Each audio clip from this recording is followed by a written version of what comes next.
ہے آج تک روئے ہستی پہ روشن اپنے نشان۔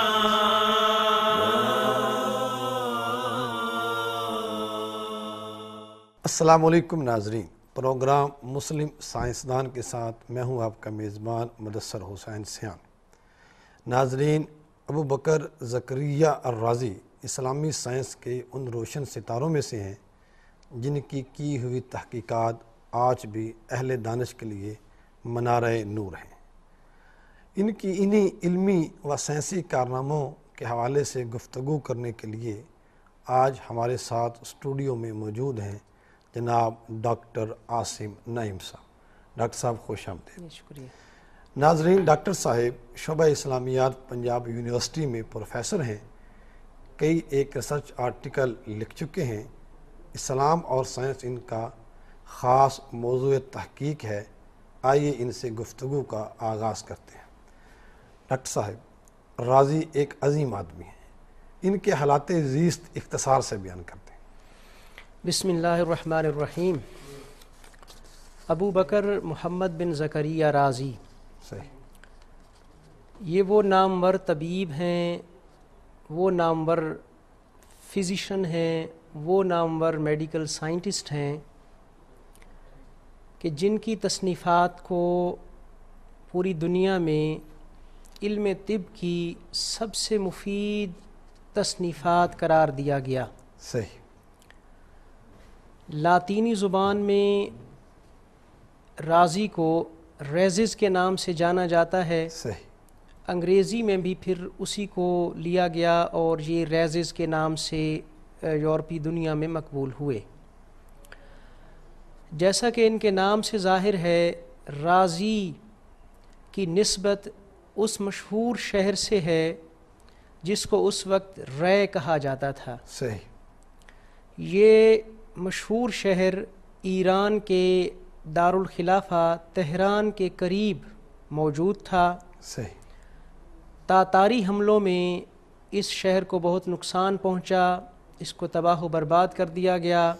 اس کے کھنڈرات آج بھی ایران تہران کے قریب موجود ہیں، پائے جاتے ہیں۔ صحیح، 860 عیسوی میں یا 865 عیسوی میں ڈاکٹر حسین نصر نے سائنس اینڈ سویلائزیشن ان اسلام میں رازی کا جو سن پیدائش 865 ہجری لکھا ہے، صحیح، جبکہ دیگر مورخین نے ان کا سن پیدائش 860 ہجری عیسوی لکھا ہے۔ صحیح، یہ رے میں پیدا ہوئے، وہیں ان کا تعلق ایک معمولی گھرانے سے تھا، وہیں ان کا بچپن گزرا، اور کہا یہ جاتا ہے کہ بچپن میں انہیں عود بجانے کا شوق تھا، صحیح، اور یعنی ایسے کاموں میں ان کا سارا بچپن گزرا جو بے مصرف کہے جاتے ہیں۔ صحیح، لیکن بعد ازاں جب یہ جوان ہوئے،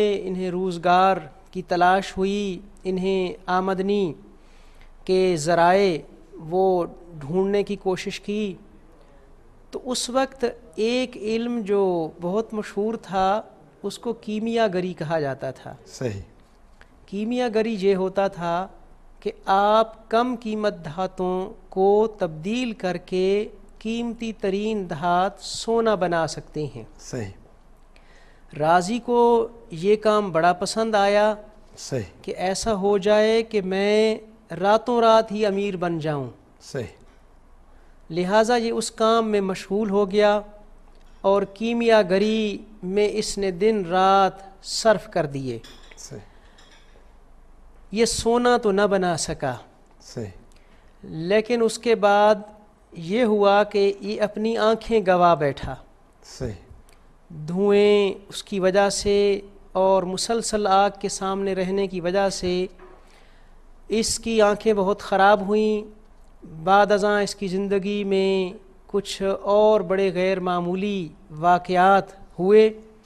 آخر کار یہ علم طب کی طرف مائل ہوا، یہ اس دور کے دارالخلافہ بغداد میں چلا گیا اور پھر اس کی باقی زندگی بطور طبیب گزری۔ پھر یہ واپس اپنے وطن میں آیا اور اس کی وفات بھی رے میں ہوئی ہے۔ کہا جاتا ہے کہ راضی کی زندگی میں ایک خاص واقعہ رونما ہوا جس کی بنا پر اس کی توجہ طب کی طرف مبذول ہو گئی، اس واقعے کی وضاحت کرتے ہیں۔ جی، ویسے تو اگر دنیا کی مشہور شخصیات کی زندگیوں کا مطالعہ کیا جائے، آپ دیکھیں گے کہ ہر مشہور شخصیت کی زندگی میں کوئی ایسا ایک واقعہ رونما ہوتا ہے، کوئی ایسا ٹرننگ پوائنٹ ہوتا ہے جو ان کی زندگی کا رخ بدل دیتا ہے۔ صحیح۔ راضی کی زندگی میں بھی ایسے واقعات آئے، اور ان میں سے ایک واقعہ اہم ہے کہ جب یہ کیمیا گری میں مشغول تھا، ان دنوں میں رات دن اس کا ایک ہی مشغلہ تھا، ایک ہی کام تھا کہ یہ بھٹی کے سامنے بیٹھ کر مختلف قسم کی چیزوں کو، سبسٹینسز کو یہ ایک دوسرے سے خاص تناسب کے ساتھ ملاتا رہتا صحیح کہ کہیں سے سونا بن جائے۔ صحیح۔ ایک عرصہ اس طرح کی کاوش اور جد و جہد کرنے کے باوجود یہ سونا بنانے میں کامیاب نہ ہوا، صحیح بلکہ اس کے نتیجے میں یہ اپنی آنکھیں بھی گوا بیٹھا، صحیح اور اس کی عارضی طور پر، وقتی طور پر بینائی جاتی رہی۔ صحیح۔ اب اس کو اپنی بینائی لوٹانے کا خیال ہوا تو یہ اطباء کی تلاش میں چل نکلا۔ صحیح۔ ایک طبیب سے اس کی ملاقات ہوئی، اس نے اس دور کی ایک بہت بڑی اماؤنٹ 5000 اشرفی اس سے طلب کی۔ صحیح۔ علاج کرنے کے لیے 5000 اشرفی اس نے جمع کی۔ خاصی بھاری رقم۔ بھاری رقم تھی۔ وہ رقم ادا کی، اس کی آنکھیں درست ہو گئیں۔ طبیب نے اسے اس موقع پر ایک نصیحت کی کہ دیکھو تم کن فضول کاموں میں اپنا وقت ضائع کر رہے ہو، یہ میرا والا پیشہ اپناؤ، طبابت اور حکمت اور ڈاکٹری کا پیشہ اپناؤ، کہ میں نے 5000 اشرفیاں بھی تم سے لے لیں اور تمہاری آنکھیں بھی اس کی وجہ سے درست ہو گئیں۔ صحیح۔ اس واقعے نے راضی کی زندگی کا رخ بدلا، اور اب اس نے تہیہ کر لیا کہ وہ یہ علم طب حاصل کرے گا اور اس میں وہ لوگوں کی خدمت کرے گا، لوگوں کے دکھوں اور آلام کا مداوع کرے گا، اور اس طبیب کے مشورے سے طب کی طرف مائل ہو گیا۔ ڈاکٹر صاحب، الرازی نے جیسے آپ نے عرض کیا کہ ان کی توجہ مبذول ہوگی طب کی طرف، تو لازمی بات یہ ہے کہ طب کے میدان میں انہوں نے بہت سے کارہائے نمایاں سر انجام دیے ہوں گے، ذرا ان پر تفصیلی روشنی ڈال دیں۔ جی، اس ضمن میں مدثر صاحب میں سب سے پہلے ایک ایسی غلط فہمی کا ازالہ کرنا چاہوں گا جو ہماری بہت سی تاریخ سائنس کی کتابوں میں موجود ہے۔ صحیح۔ مسلمان سائنسدانوں کے حالات زندگی بہت سی کتابوں میں مرقوم ہیں، اور اکثر کتب میں یہ بات درج ہے کہ محمد بن زکریہ رازی جب بغداد گیا تو بغداد میں وہ مشہور ترین طبیب اور ڈاکٹر، میڈیکل سائنٹسٹ علی بن ربن الطبری کا شاگرد بن گیا۔ جی، یہ بات تاریخی حقائق کے خلاف ہے۔ صحیح۔ علی بن ربن الطبری یقیناً ایک معروف طبیب تھا اور ایک بہت بڑا میڈیکل سائنٹسٹ تھا، جس کی کتاب فردوس الحکمہ طبی انسائکلوپیڈیا سمجھی جاتی ہے۔ صحیح۔ لیکن یہ بات واضح رہے اہل علم کے لیے بھی، ناظرین کے لیے بھی، کہ علی بن ربن الطبری کی وفات 861 عیسوی ہے، صحیح۔ جبکہ ابو بکر زکریہ رازی کی پیدائش 860 عیسوی ہے۔ صحیح۔ تو یہ کیسے ممکن ہے کہ 860 عیسوی میں پیدا ہونے والا بچہ وہ ایسے شخص سے کسب فیض کر رہا ہے جو 861 عیسوی میں فوت ہو گیا؟ صحیح۔ ہاں، یہ بات درست ہے کہ رازی جب بغداد میں مختلف ہسپتالوں میں پریکٹس کر رہا تھا، طب کی تعلیم حاصل کر رہا تھا، طب کی عملی مشق کر رہا تھا، اس وقت علی بن ربن الطبری کی کتابیں اس کے لیے رہنما تھیں۔ صحیح۔ یہ ان سے استفادہ کرتا رہا، صحیح۔ اور یوں اپنی کتابوں میں بعد ازاں یہ اس کے حوالے دیتا ہے، صحیح۔ جس کی وجہ سے لوگوں کو غلط فہمی ہوئی کہ شاید یہ علی بن ربن الطبری کا براہ راست شاگرد رہا ہے۔ ڈاکٹر صاحب، معذرت آپ کو ڈسٹرب کر رہا ہوں، ہمارے پروگرام میں ایک بریک کا وقت ہوا چاہتا ہے، ناظرین دیکھتے رہیے پروگرام مسلم سائنسدان، حاضر ہوتے ہیں ایک بریک کے بعد۔ ہے آج تک روئے ہستی پہ روشن اپنے نشان،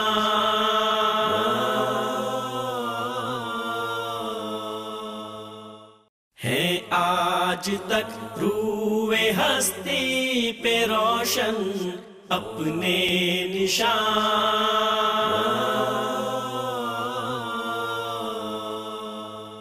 ویلکم بیک ناظرین۔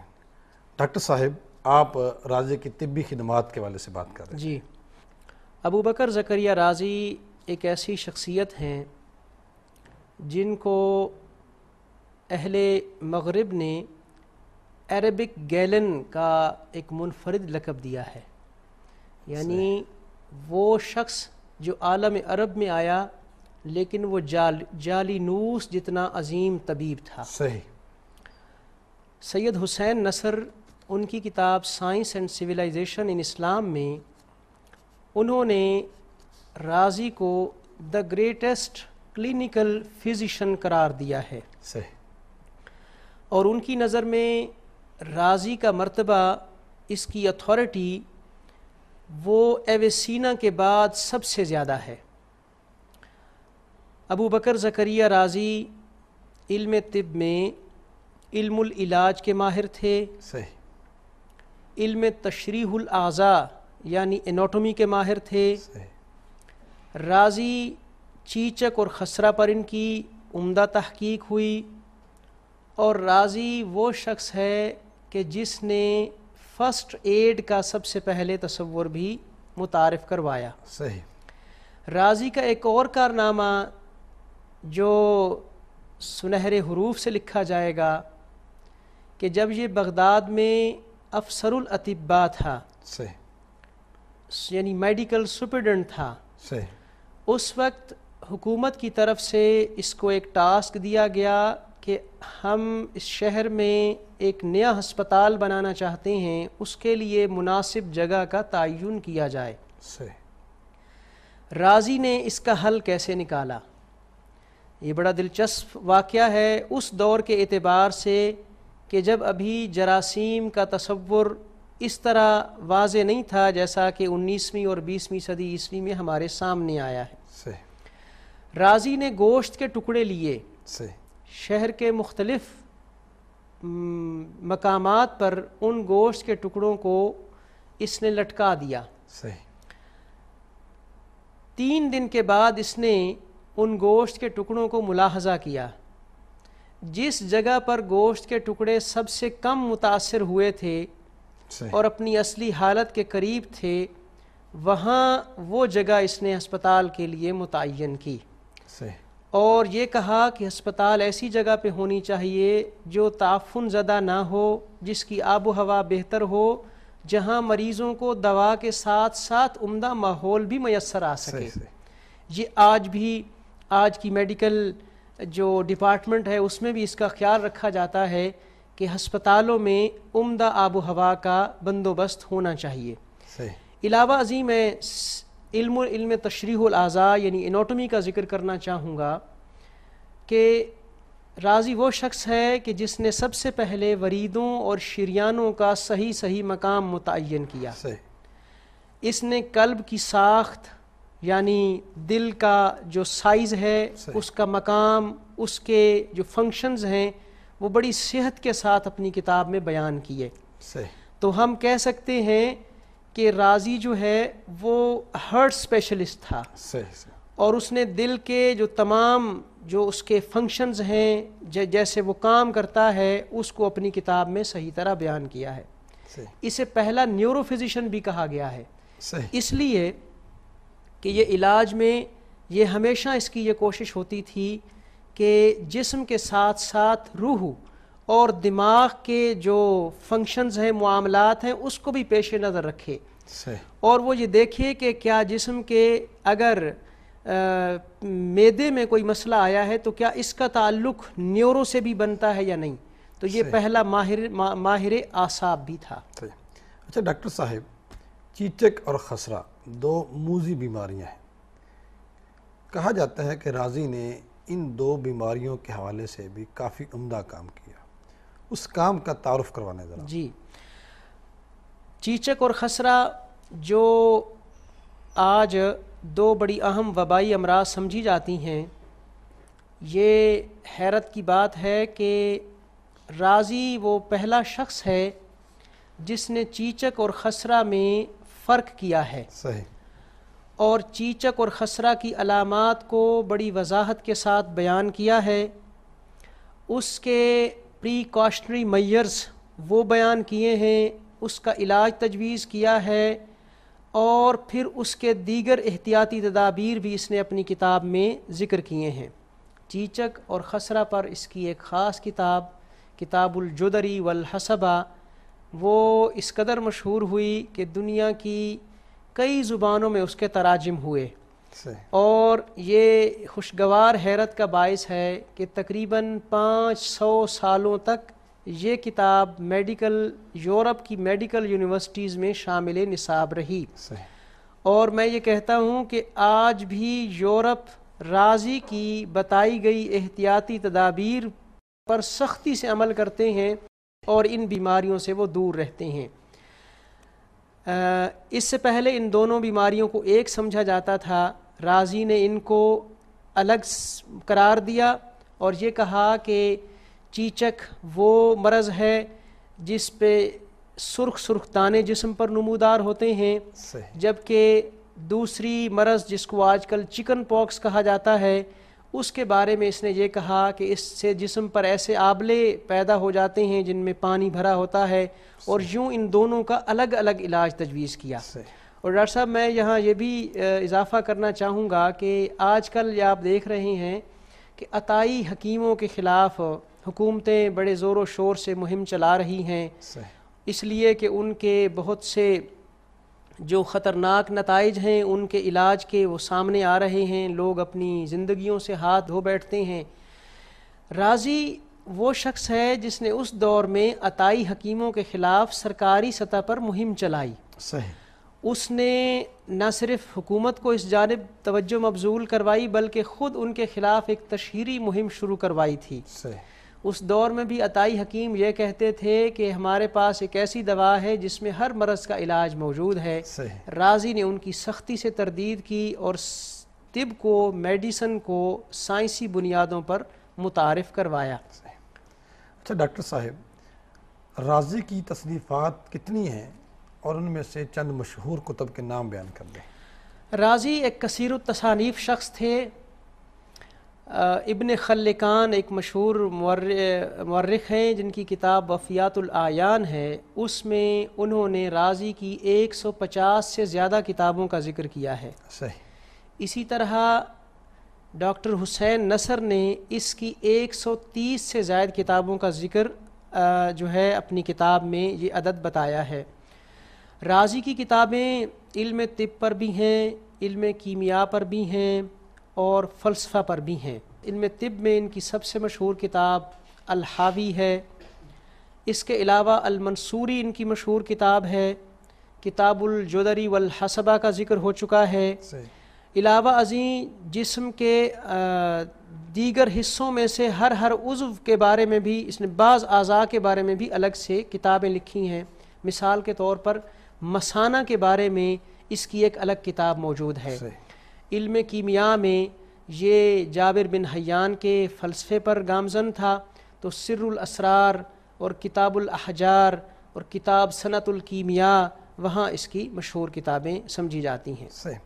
اچھا ڈاکٹر صاحب، الحاوی کو بہت زیادہ شہرت حاصل ہوئی اور الحاوی جو ہے یہ رازی کی پہچان بن گئی۔ یہ الحاوی کس نوعیت کی کتاب ہے اور اس کی وجہ شہرت کیا ہوئی؟ الحاوی عربی زبان کا لفظ ہے جس کے معنی ہوتے ہیں ایسی چیز جو بہت سے موضوعات پر حاوی ہو، بہت سے موضوعات جس میں شامل ہوں۔ ہم کہہ سکتے ہیں کہ عہد جدید میں جو لفظ انسائکلوپیڈیا ہے وہ اس کے مفہوم کے قریب لفظ ہے۔ الحاوی میں رازی کی یہ کوشش تھی کہ وہ اپنے عہد سے قبل جتنے بھی مشہور اطباء ہو گزرے ہیں ان کی تمام تحقیقات کو ایک جگہ جمع کرے، ان تحقیقات میں سے جو تحقیقات اس کے تجربے اور اس کے مشاہدے کے مطابق درست ثابت ہوئی ہیں ان کو اس کتاب میں درج کر دے۔ یوں کہا جا سکتا ہے کہ رازی نے اپنے دور سے ما قبل کا جتنا بھی طبی خزانہ تھا وہ سارا خزانہ اس الحاوی میں جمع کر دیا ہے۔ اور میں یہ بھی دلچسپی کی غرض سے عرض کرنا چاہوں گا، ناظرین کی دلچسپی کی غرض سے، کہ انگریزی میں اس الحاوی کا ایک ترجمہ جو ہے الخزانہ کے نام سے بھی کیا گیا ہے۔ یہ ایک طبی انسائکلوپیڈیا ہے جس میں علم الامراض پر بحث ہے، علم العلاج پر بحث ہے، تشخیص امراض کا تذکرہ ہے، علم تشریح الاعضاء کا تذکرہ ہے، اس میں سرجری کا بھی تذکرہ ہے۔ اور آپ کو میں یہ بھی عرض کروں کہ ابو القاسم زہراوی بھی ایک مشہور سائنسدان ہیں۔ آپ کے اس پروگرام میں ایک بار الزہراوی پر بھی گفتگو ہو چکی ہے۔ زہراوی بھی رازی کا خوشہ چین تھا۔ علم تشریح الاعضاء میں یعنی اناٹومی میں زہراوی نے رازی کی کتابوں سے استفادہ کیا ہے، اور اس نے اپنی کتابوں میں الحاوی کا بار بار حوالہ دیا ہے۔ تو الحاوی آج کے اطباء کے لیے، میڈیکل ڈاکٹرز کے لیے بھی ایک اہم کتاب سمجھی جا سکتی ہے کہ جس میں متعدد امراض کا تذکرہ بڑی وضاحت کے ساتھ کیا گیا ہے اور ان کے علاج پر بھی بات کی گئی ہے۔ جی اچھا ڈاکٹر صاحب، ہم نے طب کے میدان میں الرازی کی خدمات پہ خاصی تفصیلی بات کی ہے۔ طب کے علاوہ اور کون سے علوم ہیں جن میں رازی کو مہارت حاصل تھی؟ رازی طب کے علاوہ علم کیمیا سے بھی بہت اچھی طرح واقف تھا، جیسا کہ ان کے حالات زندگی بتاتے ہوئے تذکرہ ہوا ہے کہ راوی نے اپنی عملی زندگی کا آغاز کیمیا گری سے کیا تھا۔ کیمیا گری میں وہ جابر بن حیان کا شاگرد سمجھا جاتا ہے، یعنی اس نے جابر بن حیان کی کتابوں کو اپنا رہنما بنایا، اور پھر اس نے جابر کے بنائے گئے اصول و ضوابط کو عملاً برت کے دکھایا۔ یہی وجہ ہے کہ رازی کے ہاں ہمیں بہت سے کیمیاوی عملیات اور تجربات کا ذکر ملتا ہے۔ عمل تکلیس، عمل تصعید، عمل تقطیر اور عمل یہ جو فلٹریشن ہے انگریزی میں جس کو کہا جاتا ہے، ان عملیات کا تذکرہ رازی نے اپنی کتاب میں کیا ہے۔ ڈاکٹر صاحب، ہماری گفتگو بھی جاری ہے لیکن پروگرام کا ایک لازمی حصہ بریک ہے، تو ایک بریک میں جاتے ہیں۔ ناظرین ہمارے ساتھ رہیے، حاضر ہوتے ہیں ایک بریک کے بعد۔ ہے آج تک روئے ہستی پہ روشن اپنے نشان،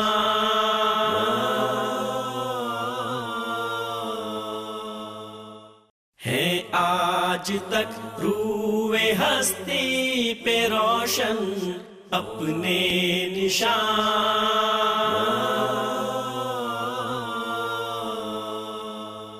وقفے کے بعد دوبارہ خوش آمدید۔ ہماری گفتگو علم کیمیا کے حوالے سے ہو رہی ہے۔ جی ڈاکٹر صاحب، آپ رازی کی علم کیمیا میں خدمات کے حوالے سے بات کر رہے تھے۔ جی میں عرض کر رہا تھا کہ رازی کی علم کیمیا میں جو حاصلات ہیں انہوں نے بعد کے علم کیمیا پر بڑے مثبت اثرات مرتب کیے ہیں۔ جدید کیمسٹری میں بہت سے محلول ایسے ہیں جو رازی کی ہی ایجاد ہیں۔ بہت سے ایسے کیمیاوی عوامل ہیں جن کا طریقہ کار رازی نے دریافت کیا تھا۔ بہت سے ایسے کیمیاوی مرکبات ہیں جن کا سب سے پہلے تعارف رازی نے کروایا ہے۔ مثال کے طور پر ایمونیا کو دریافت کرنے کا سہرا بھی رازی کے سر ہے۔ بالوں سے نشادر بنانے کا طریقہ بھی رازی نے پہلی دفعہ بیان کیا۔ آرسینک محلول بھی رازی ہی کی دریافت سمجھا جاتا ہے۔ رازی اس ضمن میں کیمیاوی عملیات کے ضمن میں ایک عملی آدمی تھا جس نے پہلے تجربہ کیا، اس کے نتائج کو مرتب کیا اور پھر وہ نتائج لوگوں کے سامنے بیان کیے۔ تو رازی کی کتابوں میں ہم بہت سے یعنی کیمیاوی عملیات کا تذکرہ پاتے ہیں۔ ڈاکٹر صاحب، کیمیا کے موضوع پر ان کی مشہور ترین کتاب کون سی ہے؟ اس ضمن میں عرض یہ ہے کہ کیمیا میں یہ جابر بن حیان کے مکتب فکر کا ایک اہم آدمی سمجھا جاتا ہے۔ صحیح۔ اس نے جابر کے اسکول آف تھاٹ کو کیمسٹری میں متعارف کروایا ہے۔ صحیح۔ یہی وجہ ہے کہ اس کی کتابوں کے نام بھی جابر کی کتابوں سے ملتے جلتے ہیں۔ صحیح۔ مثال کے طور پر جابر کی ایک مشہور کتاب تھی اسرار الکیمیا۔ صحیح۔ رازی نے اسی کتاب کو آگے بڑھایا اور ایک نئی کتاب سامنے لایا، سر الاسرار۔ صحیح۔ رازی کی ایک اور کتاب صنعتی کیمیا کے بارے میں ہے، صحیح۔ جس کا نام بھی صنعت الکیمیا ہے۔ رازی کی ایک کتاب خالص دھاتوں پر ہے، جس کا نام الحجر الاصغر ہے۔ رازی کی ایک کتاب کندی کے جو کیمیاوی نظریات تھے اس کی تردید پر ہے، جس کا نام الرد علی الکندی بقولہ بامتناع الکیمیا ہے۔ صحیح۔ تو الغرض یہ کہ رازی کی جو تالیفات ہیں علم کیمیا میں وہ بعد ازاں محفوظ ہوئیں اور ان کے زندہ زبانوں میں ترجمے کیے گئے، اور بعد کے کیمیا دانوں کے لیے اس میں رہنمائی کے بہت سے سامان جو ہے وہ مہیا تھے۔ اچھا ڈاکٹر صاحب، ناظرین کی معلومات کے لیے علم طب اور کیمیا میں رازی کی چند عملیات کا تعارف کروا دیں۔ جی، ایک بات پہلے بھی ذکر ہوئی کہ رازی وہ پہلا شخص ہے جس نے طب میں فرسٹ ایڈ کا تصور متعارف کروایا ہے، اور اس موضوع پر رازی کی ایک باقاعدہ کتاب ہے جس کا نام ہے من لا یحضرہ الطبیب۔ صحیح۔ یعنی وہ شخص جس کو ڈاکٹر تک رسائی نہ ہو صحیح۔ وہ کیا کرے۔ صحیح۔ اس میں رازی نے بہت سی امراض اور حادثات کو ذکر کیا ہے، اور اس ضمن میں فرسٹ ایڈ کا تذکرہ کیا ہے کہ سب سے پہلے اس مریض کو اس کا علاج کیسے شروع کیا جائے۔ یہ ایک بڑا اہم کارنامہ تھا رازی کا۔ علاوہ ازیں رازی وہ شخص ہے جس نے الکحل ایجاد کیا ہے، صحیح۔ اور الکحل نے میڈیکل کی دنیا میں ایک انقلاب برپا کر دیا۔ صحیح۔ رازی ہی وہ آدمی ہے جس نے سب سے پہلے کاسٹک سوڈا بنانے کا طریقہ ایجاد کیا۔ صحیح۔ رازی نے کیمسٹری میں کرا امبیک نامی آلہ متعارف کروایا تھا۔ صحیح۔ رازی نے کیمسٹری میں ہی آتشی شیشی ایک آلہ جو ہے وہ متعارف کروایا تھا، اور یہ سپریٹ لیمپ کا تصور بھی رازی ہی سے اخذ کردہ ہے، جو آج کل لیبارٹریز میں استعمال ہوتا ہے۔ اور اس کی یعنی سپریٹ لیمپ کے بغیر کوئی بھی لیبارٹری کیمسٹری کی لیبارٹری مکمل نہیں سمجھی جاتی۔ ایک اور اہم چیز جس کو عربی میں المیزان الطبیعی کہتے ہیں، انگریزی میں اس کو ہائیڈروسٹیٹک بیلنس کہتے ہیں، یہ بھی سب سے پہلے رازی نے ہی جو ہے وہ ایجاد اس کا تعارف کروایا ہے، اس کو وہ سامنے لائے ہیں۔